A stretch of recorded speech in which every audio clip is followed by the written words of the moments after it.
Magandang gabi po sa inyong lahat mga idols, at ito nga po ang hinanda ko para sa hapunan namin. Ito po ay pritong Norwegian mackerel, at syempre po mayroon po tayong gulay na nilaga. Mag Filipino style po tayo ngayon.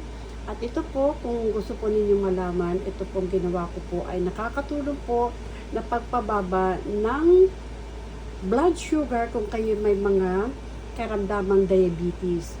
Lalong-lalo na po itong ampalaya. Yan po. Nilaga ko lang po ngayon, okra, tsaka green beans, at tsaka po yung bilog na talong na maliliit. At ito po, maiba nga lang po, ito po ay mga dahon ng ampalaya.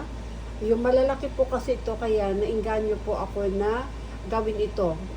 Ginawa ko po siyang torta. Malalaki po kasi yung dahon ng ampalaya, kaya nagtimpla po ako ng 2 itlog, dinagyan ko ng paminta, konting asin, at saka harina.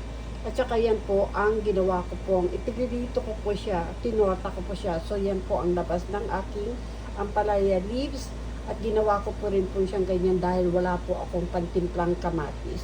At eto po, ang aking ginawang sausawan, bagoong alamang, lagyan ko ng sili. At ito po yung mga lemon na pinitas ko po sa puno ng lemon po namin.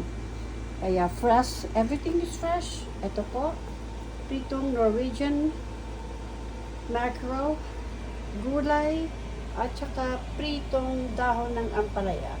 Kaya tara na po, yummy yummy na naman!